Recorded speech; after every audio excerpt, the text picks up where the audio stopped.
رب زدني من نافعا وفهما مستقيما وهداية نصوصا لا حول ولا قوة إلا بالله لا حول ولا قوة إلا بالله اللهم من نعرف بأوامرك ونعرف بنواهيك وانصرنا وإنما الملائكة المقربين وخرجنا من الظلمات الوهم وافتح علينا أبواب رحمتك وعلمنا أسرار رحمتك يا رب العالمين رب اشرح لنا صدرنا ولساننا واحلل عقدة من لساننا قال الشيخ المسلم تعالى نفعنا بعلومه في الدارين آمين.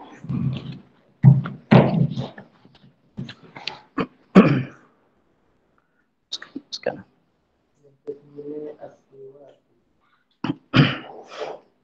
Yang ke-9 as-siwaku, bersugi. Maknanya sunat bersugi bagi tiap-tiap kali sembahyang. Setiap-tiap kali nak solat disunatkan bersugi. Walaupun sembahyang itu sembahyang sunat sekalipun. Walaupun sembahyang itu sembahyang sunat sekalipun, walaupun berturut-turut sembahyang itu sekalipun, seperti sembahyang tarawih.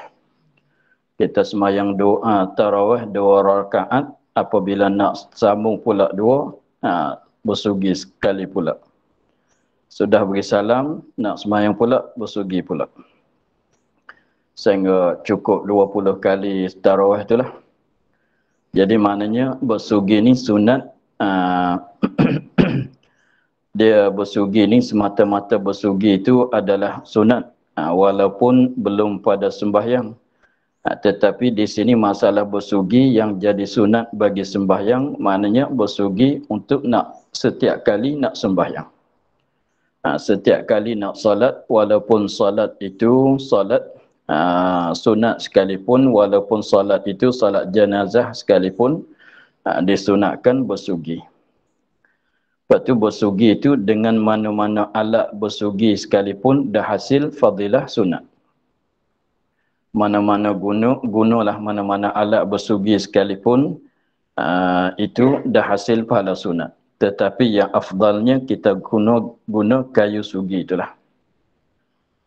Kayu arak yang ada jual kat kedai tu. Itu lebih afdal. Jadi pendekatannya yang ke-9 ni ialah bersugi untuk nak pada tiap-tiap kali hendak sembahyang. Adapun bersugi semata-mata bersugi apabila bau mulutnya, itu sunat, tak bersangkutan dengan sembahyang lah. Di sini maknanya sugi bagi tiap-tiap kali nak sembahyang. Itu dikatakan sugi sunat sembahyang. Seterusnya, yustahabbu lirrajuli an yusalliya fi thawbaini qamisin wa rida'in aw izarin aw wasarawila fa in iktasara ala satiril aurati jaza wastuhibba an yada'a ala atikihi syai'an. Yang ke-10-nya bersangkutan dengan pakaian. Dia pakaian ni kita maklum menutupi aurat, tak kira lelaki perempuan tu adalah wajib di dalam sembahyang, sebab itu adalah syarat bagi sah sembahyang. Menutupi aurat adalah wajib bagi orang lelaki dan orang perempuan. Tetapi aurat lelaki dan orang perempuan itu berbezalah. Tetapi di sini masalahnya sunat pada masalah pakaian. Dia katanya yustahabbu, disunatkan, lirrajuli, bagi orang lelaki.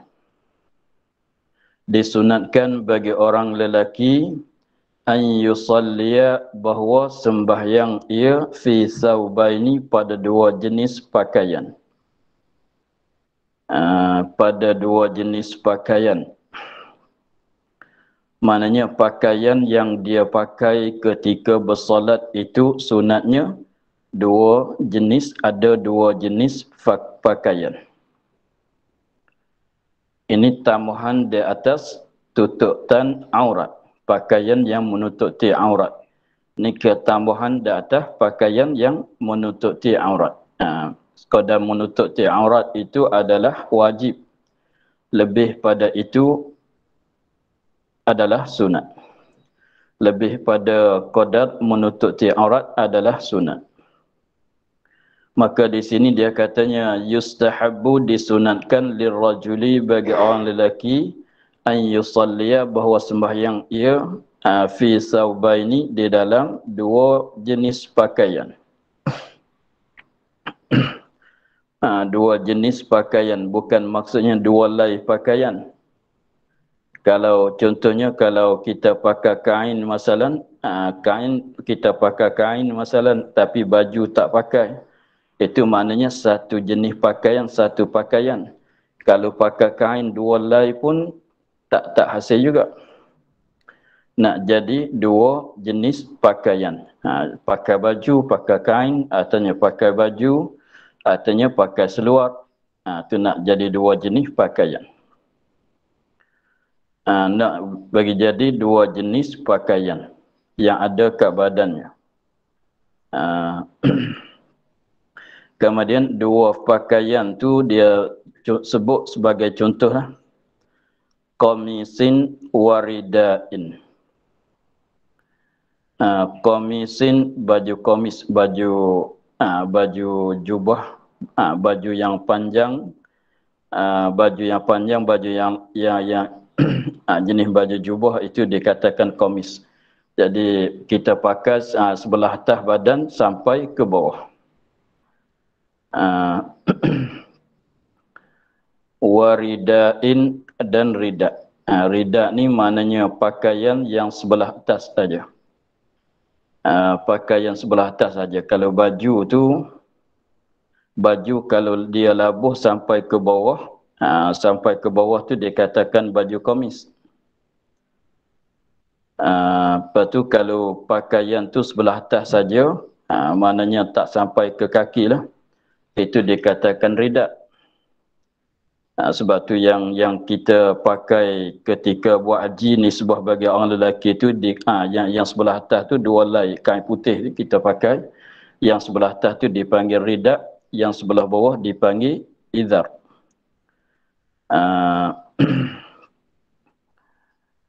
Waridain dan pakaian sebelah atas. Sebelah atas bagi badan. Au izarin maknanya pakaian sebelah bawah. Ini masuk kain orang Melayu pakai tu, kain sarung, kain belikat. Wasarawil dan seluar. Dan seluar itu pun memadai juga. Jadi pendek katanya nisbah bagi orang lelaki disunatkan kalau dia nak pakai nak lebih daripada qada wajib. Nak ambil sunatnya paling kurangnya ialah dua jenis pakaian. Dua jenis pakaian. Kalau tilik kepada wajibnya ialah satu jenis pakaian, satu helai saja, satu jenis pakaian saja sekiranya boleh menutupkan aurat, maka dah mencukupi. Tetapi nak bagi sunatnya, tengok kalau kita katanya kalau kita pakai baju jubah masalan. Maka dia pakai baju jubah tu memang dia tu panjang sampai ke kaki. Maka sekiranya boleh menutup aurat dengan baju jubah itu, maka dah cukup. Satu helai saja, tapi kena tutuplah kacing di kat leher dia tu, artinya ikat dengan tali, dengan apa-apa saja kat badan, kat atas pada pusat tu supaya ketika sujud tidak terbuka.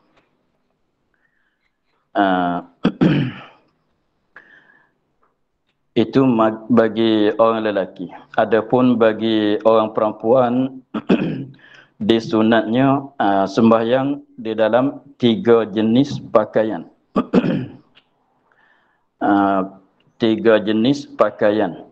mengikut ada sebut dalam kitab lain, katanya orang perempuan disunatkan sembahyang di dalam 3 jenis pakaian. Satunya tudung kepala yang mengikut yang sebut setengah-setengah kitab tu, dia katanya tudung kepala tudung kepala sampai ke leher saja. Kemudian satu pakaian yang menutupkan akan seluruh badan, mulai daripada leher, sebelah bawah pada leher tu sampai ke kaki. Dan satu pakaian lagi yang yang pakai tindih di atas, itu letak sebelah atas satu lagi. Jadi 3 jenis pakaian. Tapi kalau yang biasanya kita pakai kain telekun tu, jadi yang pakai di atas kepala dah sampai sampai bawah pada kaki, bawah pada lutut. Kemudian pakai kat pinggang satu lagi, turun sampai ke kaki. Lepas tu sebelah dalam tu bagi ada umpama kain sarung ke masukkan belikat ke apa dia satu lagi, seluar ke sebelah dalam satu lagi, boleh 3 jenis pakaian. Jadi maknanya yang dia sebut tu tak mestilah. Tak mesti guna komis, guna ridak, guna apa. Jadi orang perempuan tu, jadi ketika dia sembahyang tu bagi ada 3 jenis pakaian. Kita katanya kain telekun dia tu dia pakai daripada kepala sampai ke lutut. Kemudian yang pakai kat pinggang sampai ke bawah pada kaki, dan sebelah dalam tu dia pakai seluar satu lagi, dah memadai dah. Dah bolehlah 3 jenis pakaian yang dia pakai. Adapun nisbah bagi orang lelaki, disunatkan ada dua jenis pakaian. 2 jenis pakaian tu contoh dia katanya komis dan ridak. Baju komis, baju panjang, contohnya kalau dia pakai baju tuk masalah. Dia pakai baju tuk, pakai sebelah atas sampai ke kaki. Kemudian dia ambil ridak satu lagi, pakaian seperti baju kot, baju apa, pakai sebelah atas sekali lagi. Mana seluar atau kain dia tak pakai pun boleh dah. Contohnya kita pakai baju tuk, seluar tak pakai, kain sebelah dalam pun tak pakai. Kita ambil kain surban ke, balut di badan, balut kat badan tu dah jadi 2 pakaian. Dah memadai. Waridain au idharin. Idharin tu jenis kain belikat, kita tu pun masuk dalam kata izar. Wasarawil, itu pakaian yang kita pakai sebelah bawah, mulai daripada pinggang hingga ke bawah. Jadi pendekatannya lebih daripada tutupan aurat. Kita pakaian adat pakaian tu tak sama. Orang Melayu, orang Arab, orang Afrika tu cara pakaian tu tak sama. Orang Hindi, orang India, Pakistan tu pakaian dia tu tak sama. Cara pakai dia tu tak sama. Tetapi janjinya menjadi 2 jenis pakaian. Mana-mana pun menjadi jenis pakaian, 2 jenis pakaian. Contohnya kalau kita pakai baju tuk, baju jubah, sampai ke kaki. Kalau tak pakai seluar pun bolehlah. Kalau tak pakai kain pun bolehlah. Tetapi bagi ada satu lagi, yang kita pakai baju kot kemasalan, artinya ambil surban balut. Selimut dengan surban kat bahu kita. Maka dah hasil jadi 2 jenis pakaian. Fa iniktasara ala satiril aurati jaza. Katanya 2 jenis pakaian tadi tu bagi orang lelaki, 3 jenis pakaian bagi orang perempuan, itu kita cakap tentang sunat. Tetapi kalau tilik kepada wajib, dia katanya fa iniktasara maka jika tersimpan ia ala satiril aurati, di atas pakaian yang menutupi aurat, jaza haruslah. Dia nak pakai satu jenis pakaian, satu helai saja, baju saja, kain saja kemasalan yang boleh menutupi aurat, tidak lebih daripada 1. Maka itu harus, sebab dah menunaikan tututan wajib. Mana harus tu maknanya sah sembahyang. Janjinya satu helai itu boleh menutupi aurat lelaki atau aurat perempuan. Contohnya dia pakaikan telekung tu mulai daripada tutup kepala terus sampai ke kaki. Satu helai saja. Dah memadai. Kemudian kalau dia nak pakai satu helai saja tu wastuhibbah, dan disunatkan an yadha'a, bahawa letak ia ala atikihi, di atas atik. Atik tu apa panggil di sini?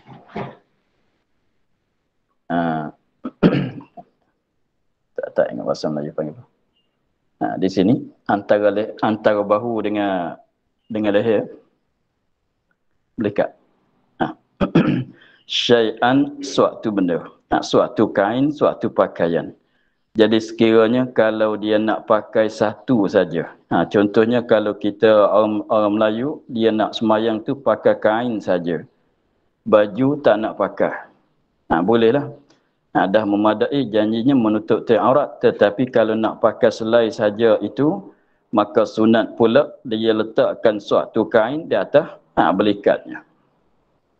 Jadi contohnya kalau kita nak semayang tu kita pakai kain belikat, pakai tu sebelah atas pada pusat, dan ambil umpama surban ke apa dia ikutlah, letak di atas belikat. Begitu pun hasil juga. Tetapi yang afdalnya bagi ada dua jenis pakaian. Tetapi kalau nak ambil satu saja dah memadai janji menutupi aurat. Tapi kalau nak pakai satu pun boleh juga, sunat harus, tapi nak ambil sunat juga letaklah apa-apa benda, surban ke ataunya kain ke mana-mana sekalipun, letak di atas belikatnya. Begitulah. Itu nisbah pakaian. Itu nak pakaian yang menutupi akan badannya. Kemudian dia katanya lubsur ridai. Setengah daripada sunatnya ialah lubsur ridai, pakai akan rida. Pakai akan rida. Maknanya rida tu kalau kita buat haji tu nisbah bagi orang lelaki tu kain sebelah atas. Yang kita letak di atas selimut badan kita sebelah atas. Itu dikatakan rida. Jadi maknanya kalau kita pakai seluar, sunat kita pakai rida. Kalau kita pakai kain, sunat juga kita pakai rida. Supaya boleh melindungkan akan dada dan belakang. Nisbah bagi orang lelaki. Yang ke-12, lubsul kufiyah. Pakai kufiyah. Nisbah bagi orang lelaki lah. Yang ke-13, lubsul imamah. Pakai surban. Pakai surban. Pakai surban ni dia tak syarat kena nak hasil dapat sunat pakai surban ni tak mesti kita balut. Tak mesti kita balut, ambil benda letak di atas kepala, jadi itu dia katanya surban. Seperti setengah-setengah macam orang Arab mana? Arab Saudi itu dia tak balut. Dia letak macam tudung kepala begitu. Itu pun dah panggil katanya pakai surban. Itu dah hasil fadilah sunat pakai surban ketika kita bersolat. Walaupun tak balut sekalipun. Tetapi kalau balut tu lebih elok lagi lah, lebih sunat lagi lah. Paling kurangnya bagi ada surban di atas kepala dia. Walaupun tak balut dia letak atas kepala guna egar, macam Arab Saudi itu pun dah memadai. Tetapi kalau balut tu lebih baik lagi, lebih aula lagi.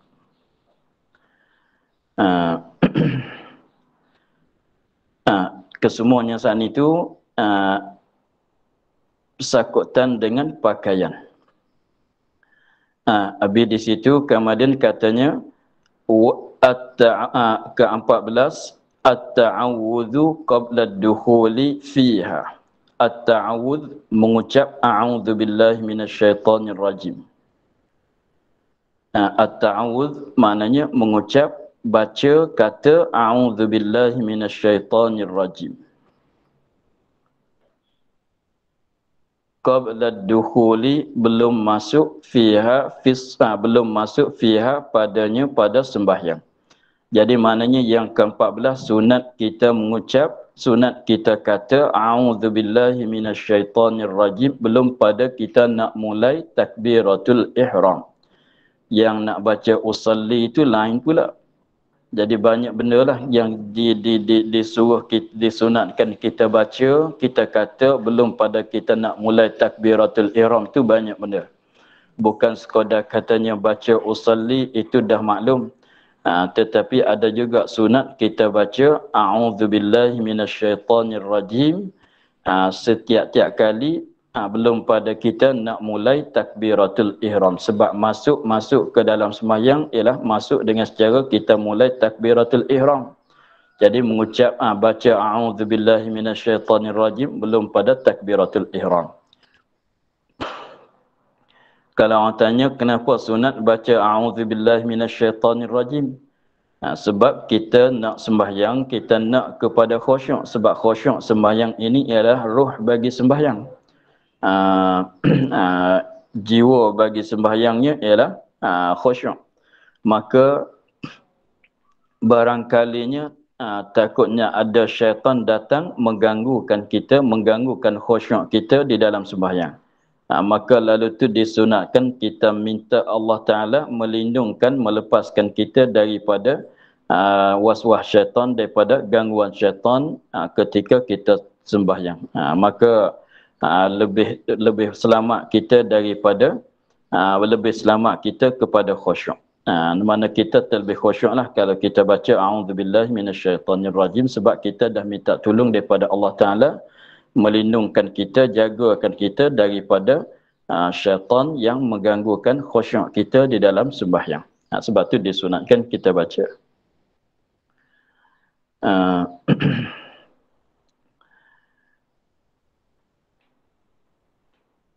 Yang ke-15 an yaqra'a suratan nas qabla ad-dukhuli fiha.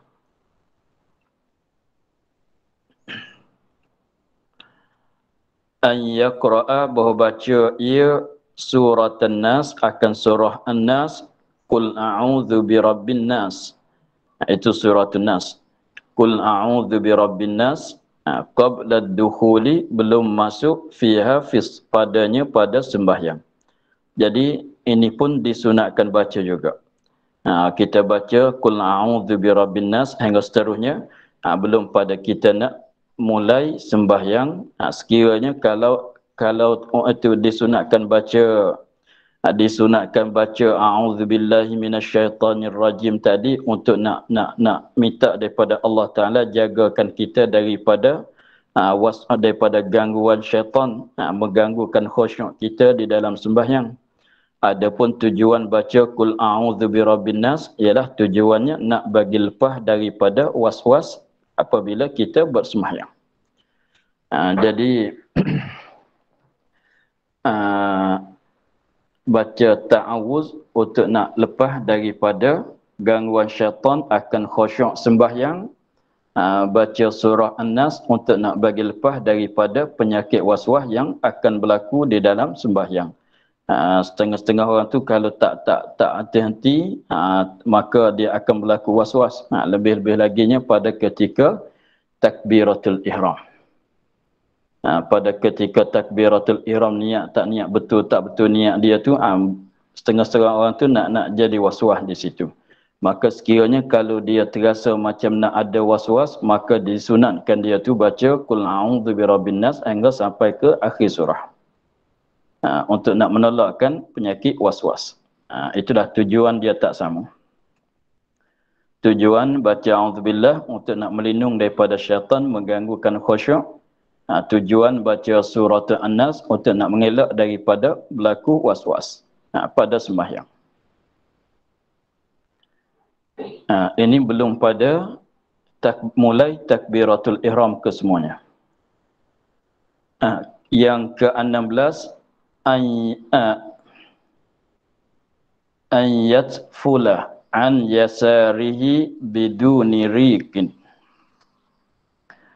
bahawa meludah ia an yasari dari sebelah kirinya, mana ludah kat sebelah kiri.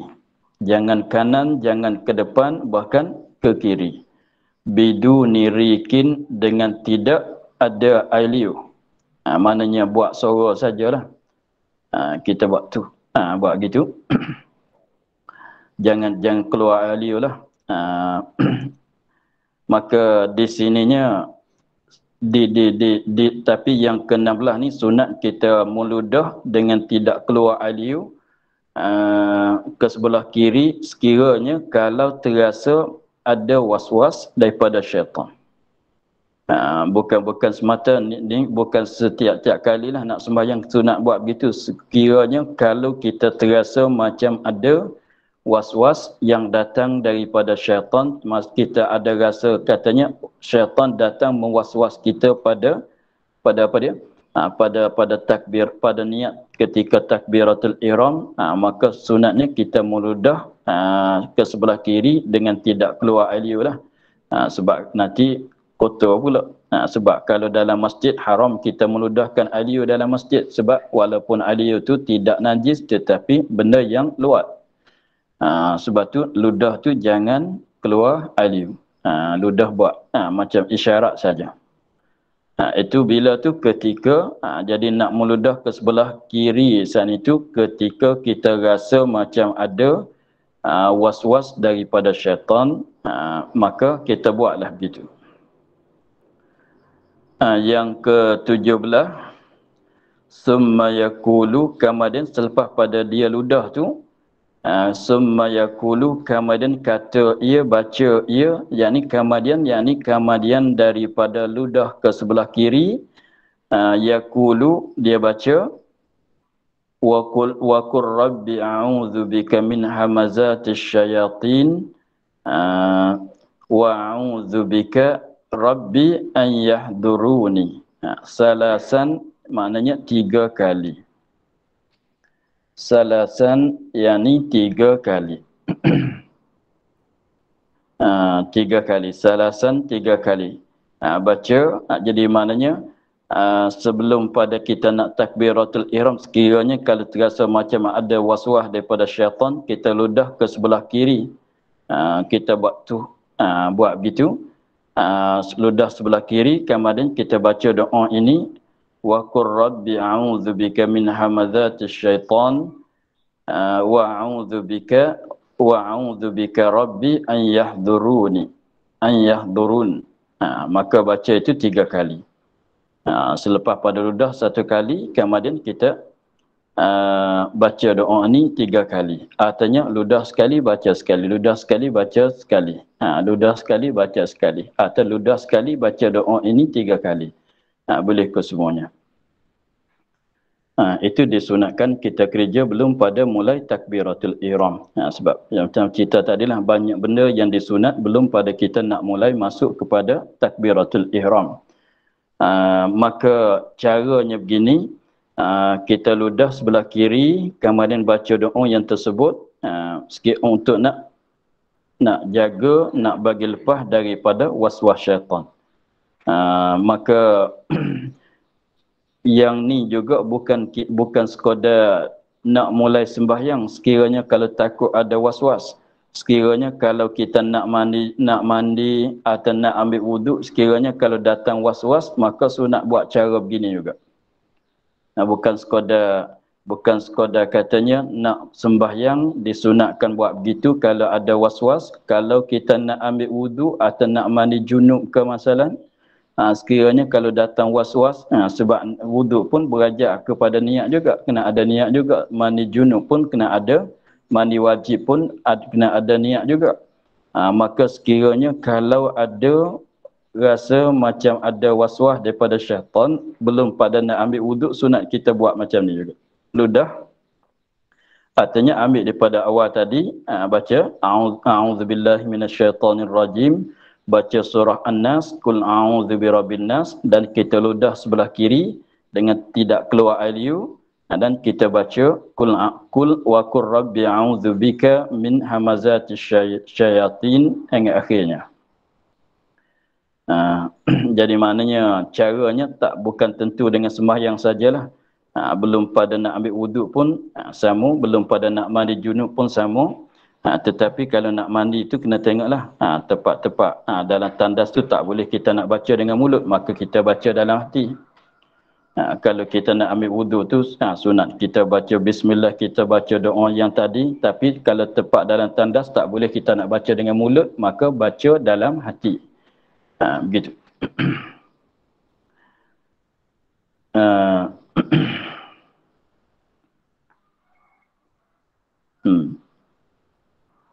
Dan sebut dalam kitab Mughni, dia katanya bukan sekadar wuduk, bukan sekadar mandi saja dah.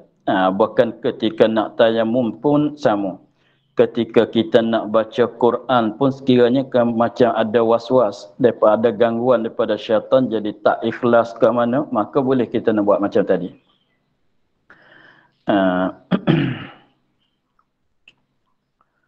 Nak niat haji pun sama. Nak niat haji, nak niat ihram haji atau umrah pun sama juga. Begitulah. Dan satu cara lagi untuk nak lepas daripada was-was, dia katanya yang ke-18, an yada'a yadahu al-yumna ala sadrihi inda ihsasihi biwaswasatin umuman. Summa yaqulu subhanal malikil khallaqil fa'ali in yasha' yuzhibkum wa ya'ti bi khalqin jadid. Wa ma dzalika 'ala Allahi bi'aziz. Yang ke-18-nya dia kata an yada'a, bahawa meletak ia yadahu akan tangannya yumna al-yumna yang kanan ala sadrihi di atas dadanya. Letak tangan kanan di atas dada. Ambil tangan kanan letak kepada dada, letak di atas dada. Bila tu sunat tu inda ihsasihi, di sisi terasanya, biwaswasatin, dengan waswas, umuman, dengan secara umum. Maknanya tak kira lah umuman tu dengan secara umum, maknanya tak kira waswas banyak ke sedikit ke, tak kira. Maka sekiranya kalau macam ada datang was-was, tak kira was-was cara mana sekalipun, sikit berat ke tak berat ke was-was itu, maka kita sunatnya kita buat cara begini untuk nak bagi lepas daripada was-was. Ambil tangan kanan letak atas dada, tapak tangan lah, letak pada dada, kemudian baca ini. Summa yaqulu, kemudian baca ia, baca yang ke-19 ini. Subhanal malikil khallaqil fa'ali in yasha' yudhibkum wa ya'ti bi khalqin jadid wa ma dzalika 'ala Allahi bi'aziz. Baca doa tu. Jadi maknanya kita letak tangan pada dada, tak kira lelaki ke orang perempuan sama. Letak tangan pada dada, kemudian kita baca doa. InsyaAllah lepas daripada penyakit was-was apabila kita nak niat nak takbiratul ihram.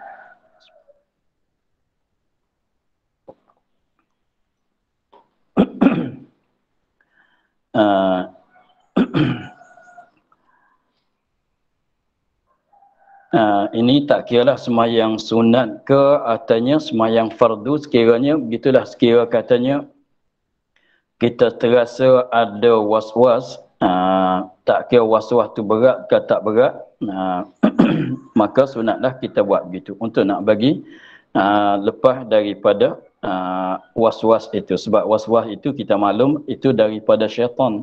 Maka kita buat begitu barangkalinya syaitan, kita buat begitu, letak tapak tangan kita di atas dada. Sekiranya kalau syaitan ada pada dada tu, dia akan lari. Begitulah sebab doa dianya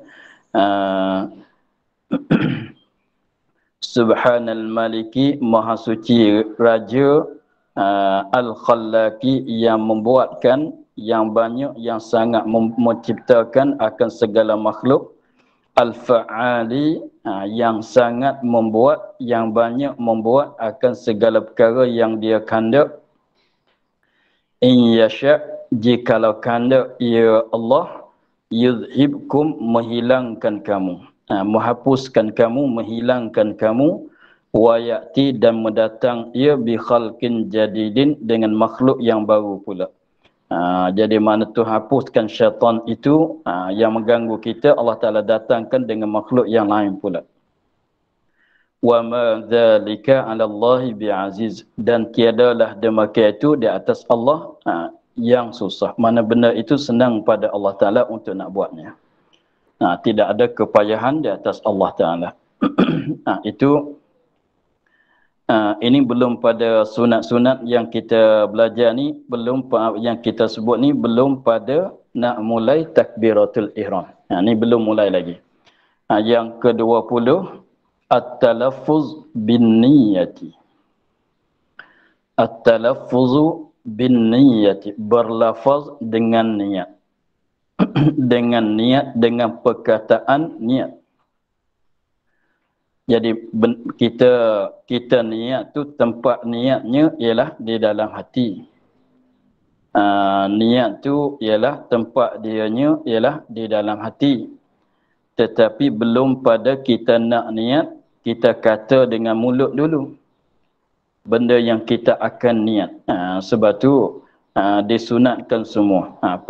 Belum pada nak niat wudu, kita kata dulu, berlafaz dulu. Belum pada nak niat puasa, kita kata dengan mulut dulu. Belum pada nak niat ihram dengan haji, dengan umrah, maka kita kata dengan mulut dulu. Jadi benda yang kita, kalau kita maknanya nak kata apa tu, maknanya sekiranya kalau kita nak, apabila kita mulai takbiratul ihram, kita apa yang kita nak niat? Apa yang kita nak niat ketika kita takbiratul ihram? Maka kita katalah belum pada nak takbiratul ihram. Macam apa dia? Try dulu. Kita warm dulu. Tujuan dianya ialah satunya nak membantu oleh mulut akan hati. Mana mulut kita kata, hati mudah teringat apabila kita nak niat. Apabila kita takbiratul ihram, mudah nak, senanglah nak terlintas dalam hati tu. Sebab mulut kita dah kata. Itu maknanya, untuk ulama katanya supaya membantu oleh lidah akan hati. Mana mulut apabila kita dah kata, maka hati senang untuk nak teringat, nak terlintas. Yang keduanya, kita tujuan dianya, hikmat dianya, kita baca usalli itulah, kita untuk nak lebih nak selamat daripada was-was.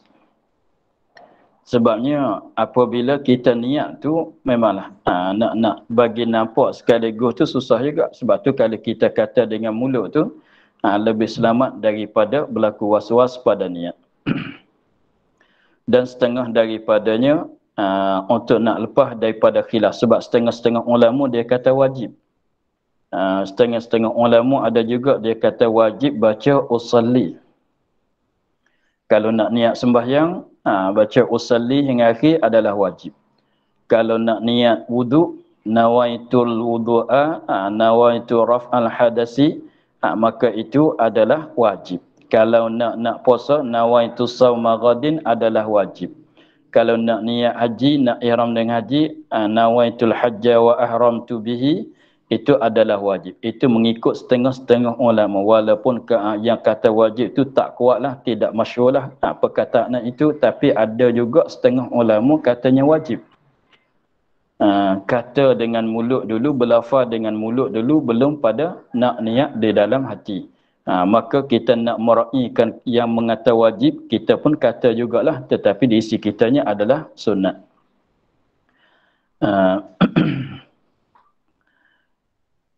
Itu maknanya at-talaffuz bin niyyati, berlafaz, mana kata dengan mulut, sebut dengan mulut akan benda yang kita akan niat.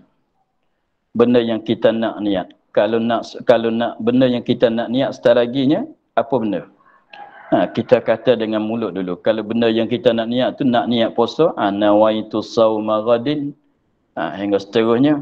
Kalau benda yang kita nak niat tu haji, nak ihram dengan haji, nawaitul hajja wa ahramtu biha, kita kata dengan mulut dulu. Kalau nak sembahyang, usalli hingga akhirnya. Itu maksudnya at-talaffuz bin niyyati. Sebab tu dia tak kata baca usalli. Dia tak kata baca usalli, maknanya nak bagi luas. Kalau nak mandi junub, nawaitul ghuslal wajibah, nawaitu fardal ghusli, katalah.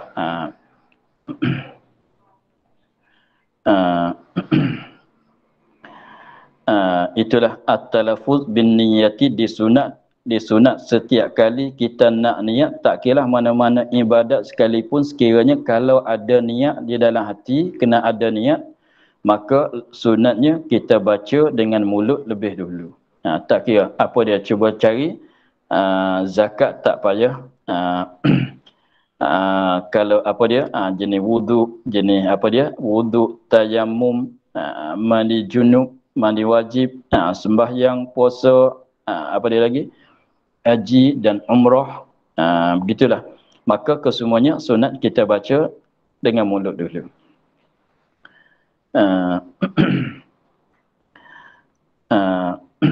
Itulah. Jadi apabila kita nak niat, maka kita kata dengan mulut dulu. Tengok maka apa yang kita nak katanya, apa yang kita nak kata dengan mulut kita. Itu sebab tu saya katanya, tengoklah kita nak niat apa benda. Nak niat dalam hati tu, nak niat dengan apa benda, kita kata begitulah. Maka tengok kembali kepada bab niat, kepada masalah niatnya. Kalau sembahyang fardu, ia kena ada qasad ta'arud ta'ayun. Kalau sembahyang fardu, dia kena ada qasad ta'arud ta'ayun, makna kena ada sengaja. Ia kena ada qasad, ada sengaja nak sembahyang. Dan sembahyang itu sembahyang fardu ke sunat. Maka jadi kita katanya, ketika kita niat tu kena ada qasad, saja aku sembahyang fardu zuhur. Jadi saja aku sembahyang itu qasar, itu qasad. Fardu zuhur, zuhur itu ta'yin, sebut zuhur, sebut asar itu ta'yin. Kemudian tentang sebut zuhur, sebut asar itu, sebut sembahyang yang kita hendak sembahyang itu adalah ta'yin. Adapun sebut fardu atau sebutan sunat itu adalah ta'arud. Adalah ta'arud. Begitu. Jadi di dalam perkataan kalau bahasa Melayu, saja aku sembahyang, sengaja aku sembahyang, itu ialah qasad. Fardu, sebut fardu tu ialah ta'arud. Fardu apa? Fardu zuhur. Maka zuhur itu adalah ta'yin. Maka sembahyang fardu, kalau tak tilik pada jadi makmum lagi lah, semata-mata sembahyang fardu kena ada tiga benda itu. Sembahyang fardu lain pada sembahyang Jumaat.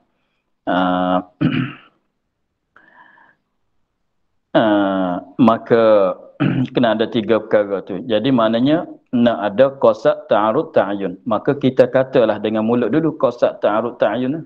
Usalli fardaz zuhri. Usalli itu makna kata sengaja. Fardha tu ialah apa dia? Ta'arud. Az-zuhri ta'ayun. Begitu. Usalli fardaz zuhri, artinya usalli zuhra fardan. Bolehlah. Usalli az-zuhra, sengaja aku sembahyang zuhur fardu. Jadi usalli itu rupa qasad, zuhur ta'yun, fardu ialah apa dia? Ta'arud. Kemudian kalau sembahyang itu sembahyang Jumaat pulaknya, wajib kena niat jadi makmum atau niat jadi imam. Kalau orang jadi imam, niat jadi imam. Kalau jadi makmum, niat jadi makmum. Maka kena niat jadi makmum, kena niat jadi imam. Maka sebutlah usalli fardal jum'ati makmuman, artinya imaman.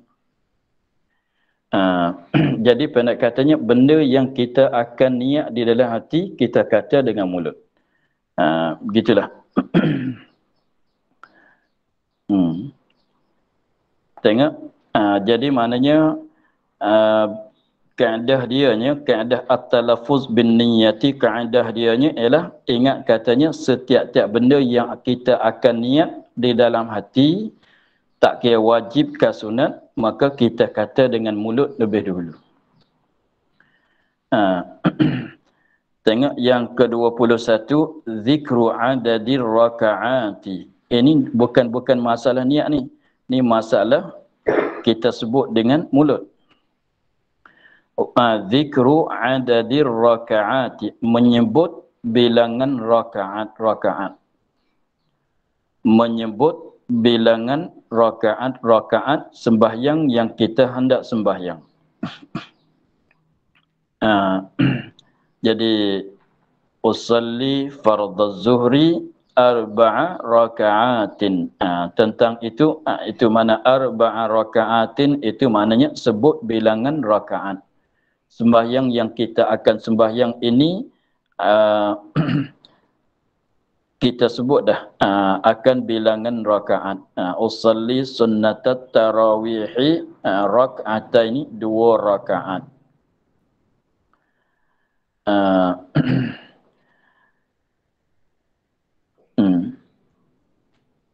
Itu ketika kita berlafaz dengan mulut. Maka begitu juga ketika kita niat, dia ketika niat tu, kalau sembahyang fardu kena ada qasad ta'arud ta'ayun. Kalau tak tilik kepada jadi makmum, jadi imam sembahyang Jumaat, tak Jumaat lah. Jadi qasad ta'arud ta'ayun tu kena ada. Adapun bilangan rakaat tu asalnya sunat. Tetapi kalau tidak qasad, malaikat kita qasad, mestilah kena sebut bilangan rakaat. Wajib kita kena niat, kena sebut dalam niat juga bilangan rakaat. Tapi kalau sembahyang biasa, kalau sembahyang biasa tak sunat, tak wajib. Sebab tu kalau kita sembahyang zuhur biasanya, usalli saja ku sembahyang fardu zuhur. Kalau tak jadi makmum siapa, kalau tak jadi makmum sembahyang seorang diri, saja ku sembahyang fardu zuhur, cukuplah. Kita kata ni masalah niat. Ketika kita niat, sajaku sembahyang fardu zuhur, cukuplah. Sebab jadi tak payah kata tak sunat, tak wajib kita sebut bilangan rakaat. Ini nak cakap kalau bab wajib. Jadi usalli fardhu zuhri, sajaku sembahyang fardu zuhur, ketika kita niat masa takbiratul ihram dah cukup. 4 rakaat tu tak wajib, bahkan sunat. Tetapi kalau kita qasar akan zuhur, maka wajib kena niat akan bilangan rakaat. Tapi kata wajib kena sebut bilangan rakaat kalau kita qasar. Tapi maksud kata bilangan rakaat di situ, kita boleh niat usalli fardhu zuhri, saja aku sembahyang fardu zuhur 2 rakaat. Rak'ataini, itu sama. Artinya usalli fardhu zuhri qasran, sajaku sembahyang fardu zuhur qasar. Mana qasar tu maknanya sebut rakaat dah lah. Sebab kalau sebut qasran, qasar, tak payah sebut 2 rakaat lah, memanglah. Sebab qasarnya 2 rakaat. Artinya kita katanya usalli fardhu zuhri rak'ataini, sajaku sembahyang fardu zuhur 2 rakaat. Maknanya sama dengan kata qasran. Usalli fardhu zuhri rak'ataini atau usalli fardhu zuhri qasran, sajaku sembahyang fardu zuhur 2 rakaat, sama dengan kita kata usalli sajaku sembahyang fardu zuhur qasar. Sebab qasar tu 2 rakaat lah, mana sama dua. Jadi boleh pilihlah antara kita nak sebut qasran, nak sebut qasar, dan kita nak sebut 2 rakaat, mana sama. Sebab dia tak jadi kod sunat. Sebab kita dah sebut sajaku sembahyang fardu zuhur, tapi 2 rakaat, artinya qasar lah.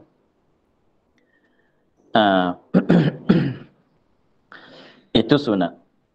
Sunat, jadi sebut bilangan rakaat ketika ucapan usalli belum takbir pun sunat. Sebut bilangan rakaat ketika kita niat pun sunat, kita sebut bilangan rakaat. Kalau bukan sembahyang qasar. Adapun kalau sembahyang qasar wajib kena sebutkan bilangan rakaat. Sebab tu kita baca usalli fardhu zuhri arba'a raka'atin. Kalau biasanya kalau qasar usalli fardhu zuhri qasran usalli fardhu zuhri rak'ataini. Yang ke-22 niyatul istiqbali. Qasad menghadap kiblat. Niat menghadap kiblat. Maknanya kita kata dalam niat juga. Ni maksud atau niat menghadap al-istiqbal menghadap yang menghadap kiblat. Jadi maknanya kita kata usalli fardhu zuhri arba'a raka'atin mustaqbilal kiblati. Tu mana kata niyatul istiqbal. Ini sunat. Ni kita orang Melayu tak guna ni. Tertinggal benda ni. Padahalnya adalah sunat. Benda ni ada orang Melayu kita tertinggal. Usalli fardhu zuhri arba'a raka'atin. Itu sebut bilangan rakaat. Lepas tu tambah lagi mustaqbilal kiblati. Tu sunat lagi. Mustaqbilal kiblati. Lepas tu makmuman adaan apa dia? Itu akan ada lagi pula. Jadi mustaqbilal kiblati itu biasa kita tu tertinggal. Usalli fardhu zuhri, yang lain sama. Usalli fardhu zuhri arba'a raka'atin mustaqbilal kiblati. Itu maksud katanya niyatul istiqbal. Mustaqbilal kiblati.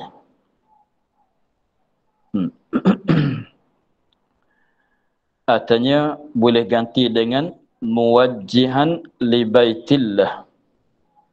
Atau boleh kita ganti dengan kata muwajjihan. Mim, waw, jim, ha, alif. Muwajjihan, mim, muwajji. Jim tu tasydid. Muwajjihan li baitillah. Kita kata usalli fardhu zuhri arba'a raka'atin muwajjihan li baitillah. Itu pun makna sama dengan kata mustaqbilal kiblati dengan kata muwajjihan li baitillah. Itu makna sama. Boleh pilihlah. Semacam kata qasar dengan 2 rakaat tadi makna sama.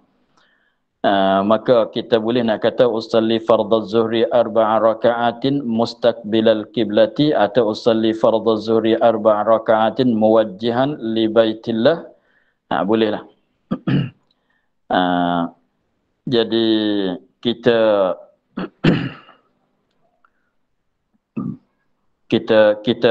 masa niat pun sunat kita niat. Masa kita ucap belum niat pun sunat kita ucap juga.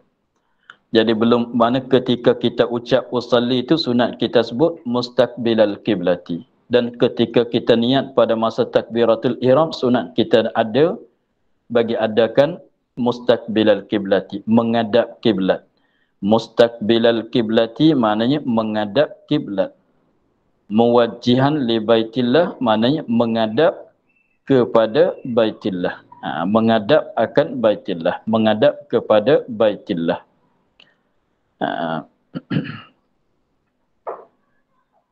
Seterusnya al-idhafatu ila Allah.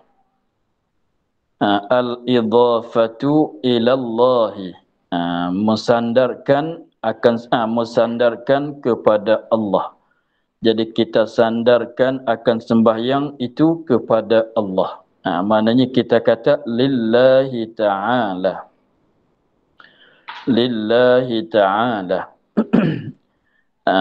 Yang hujung sekalinya ialah usalli fardhu zuhri arba'a raka'atin. Apa tu adaan ke atau qadaan ke, apa tu kalau qasa ke tak qasa, arba'a raka'atin ke artinya qasran ke artinya raka'ataini, Lepas tu mustaqbilal kiblati, kemudian akhir sekalinya apa dia? Lillahi ta'ala. Itu sunat lain pula.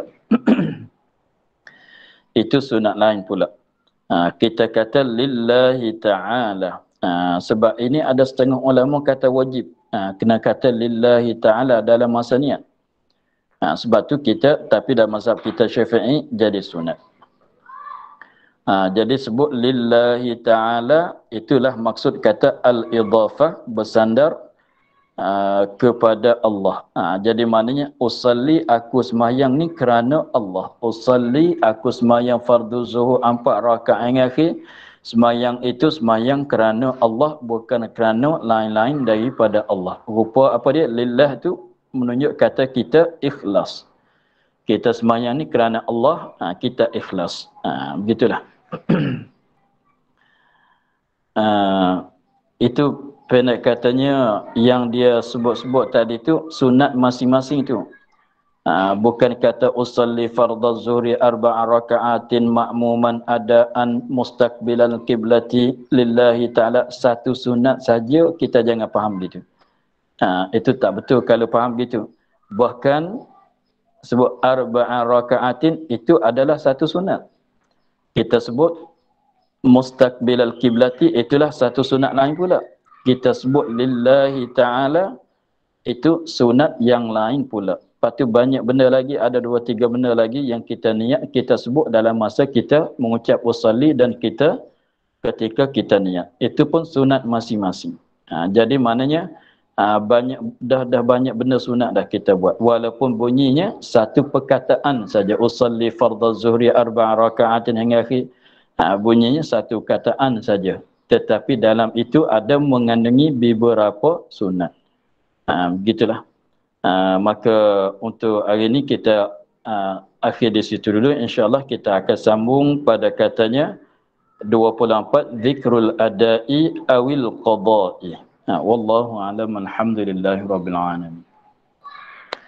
A'udzu billahi minasyaitonir rajim. Bismillahirrahmanirrahim. Alhamdulillahi rabbil alamin. Wassalatu wassalamu ala asyrafil anbiya'i wa ala alihi wa sahbihi ajma'in.